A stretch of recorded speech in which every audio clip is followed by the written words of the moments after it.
আসসালামু আলাইকুম। আজকে আমার 45 দিনের স্টাডি চ্যালেঞ্জের সপ্তম দিন। তো সারাদিনের স্কুল টিউশন শেষ করে এইমাত্রই ফ্রি হলাম। তো একটু নাস্তা বানাচ্ছি।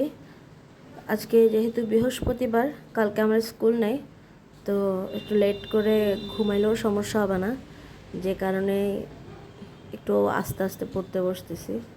আমার সাথে এটাই হয় যে আমার টাইম থাকলে আমি একটু ঢিলামি করি, যেটা একদমই করা উচিত না। তো এই তো নাস্তা বানাইলাম, চা খাইলাম, এরপরে পড়তে বসবো। আমি শেষ ভিডিও বানাইছিলাম মনে হয় রবিবারের পড়াশোনার পর আমার আর তেমন একটা পড়াশোনা হয়নি। একদিন ব্যস্ত ছিলাম একটা ইম্পর্ট্যান্ট কাজে। ইম্পর্ট্যান্ট বলতে একটা জব সার্কুলার দেখছিলাম, ওখানের জন্য সিভি বানাইলাম সারাদিন বসে, কিন্তু ওই জব সার্কুলারটা নকল ছিল। তো ওই দিনটা ওয়েস্ট হয়েছে। থাক, আমার একটা সিভি হয়ে গেছে। আর এরপরের 2 দিন আমি পড়তে বসি নাই, আমার মন খারাপ ছিল তাই। আসলে আমাকে কেউ কিছু বললে আমি না ওটা নিতে পারি না সহজে। তো অনেক ইমোশনাল হয়ে যায়, নাকি মেন্টালি ডিস্টার্বড হয়ে যায় জানি না। তো এর জন্য পড়া হয় নাই, যেটা খুব খারাপ হয়েছে। এমনি 45 দিনের চ্যালেঞ্জের মধ্যে সব সাবজেক্ট শেষ হবে কিনা এটারই কোনো সিওরিটি নেই। তার মধ্যে আমি আবার সময় নষ্ট করতেছি। তো আমার রবিবার যে পড়ছিলাম 2 ঘন্টা 34 মিনিট, ওইটার টাইম এখন ক্লিয়ার করলাম, নতুন করে পড়া শুরু করলাম। তো যেহেতু এখন বৃষ্টির সময়, বৃষ্টি পড়তেছে, তো কারেন্ট একবার আসতেছে একবার যাচ্ছে। তো পড়তে বসছি, কারেন্ট চলে গেছে। এর জন্য ভাবলাম যে কারেন্ট চলে গেলে আমার পড়ালেখা আরও বেশি মনোযোগ বসে, কারণ ওয়াইফাই থাকে না, টিভি চলে না, আমি ওয়াইফাই ছাড়া মোবাইল চালাইও বা কী করবো। তো তখন মনোযোগ আরও বেশি বসে। তো ভাবলাম কারেন্ট গেছে, এটাই সুযোগ পড়ালেখা করার।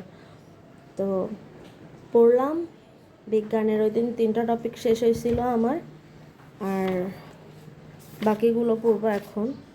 ওই দিন শেষ করছিলাম পদার্থের অবস্থা গঠন, পর্যায় সারণী, রাসায়নিক গণনা, জারণ বিজারণ। আর আজকে পুরো টাইমে আমি যদিও অনেকগুলো টপিক চুজ করছিলাম যেগুলো পড়ে ফেলবো, অ্যাসিড ক্ষারক লবণ, জৈব রসায়ন, ভৌতবিজ্ঞানের বিকাশ, মহাকর্ষ বিকর্ষ, কাজ ক্ষমতার শক্তি, শব্দতাপ, এগুলো পড়বো ঠিক করছিলাম। কারণ টপিকের নাম শুনে আমার কাছে এগুলো অনেক ফ্যামিলিয়ার লাগে, কারণ আমি এগুলো স্কুলে পড়াই। যেমন আজকেও ক্লাস 10-এ অম্লক্ষারক লবণ পড়ায় আসলাম। তো মনে হচ্ছে যে না, আমার জন্য এমন কি, কিন্তু এখানে পড়তে গেলে দেখা যায় যে ডিটেলসে পড়া লাগে, অনেক সময় লাগে। এই জিনিসটা বিরক্ত লাগতেছে। মনে হয় যে ইজি পড়ে ফেলবো, কিন্তু ডিটেলসে পড়তে অনেক টাইম লাগে। তো আল্লাহ জানে কখন শেষ হয় এটা। বেশি দিন পড়বো না, কারণ এটা রবিবার নিচ্ছি, আজকে বৃহস্পতিবার, কালকে শুক্রবার শনিবার পর্যন্ত পড়তে পারি। তার চেয়ে বেশি আমি আর বিজ্ঞান পড়বো না, নতুন একটা টপিকে যাব।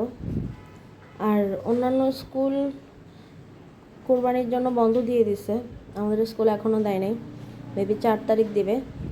এরপরে হয়তো কিছুদিন বন্ধ পাবো, কিন্তু এত রিল্যাক্স করতে পারবো না। আমার যে 6 থেকে 10-এর বাচ্চাগুলো আছে, ওদের আবার পরীক্ষা শুরু হবে 24 তারিখ। তো এমন একটা ওদের বন্ধও দেওয়া যাবে না। আর বন্ধ দিলে দেখা যায় যে স্টুডেন্টগুলো পড়া থেকে সরে যায়, ওরা বন্ধ তো একটুও পড়ে না।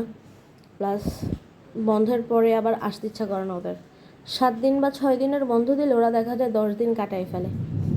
আমি যদি একদিন টিউশন অফ দিই, ওরা দেখা যাবে পরে 2-3 দিন এমনিই অ্যাবসেন্ট করছে, মানে বোনাস বন্ধ নিয়ে নেয়, জন্য বেশি একটা বন্ধও দেওয়া যাবে না।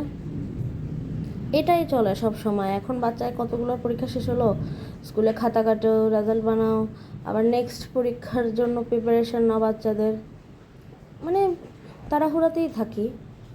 তো দেখা যাক। তো অ্যাসিড অম্লক্ষারক লবণ, অ্যাসিডই তো অম্ল, অ্যাসিড ক্ষারক লবণ পড়লাম। তারপরে জৈব রসায়ন পড়লাম। বাকি অনেক টপিক বাকি আছে। শুক্রবার যেহেতু কালকে বন্ধ আছে, দেখা যাক কতটুকু পড়া শেষ করতে পারি।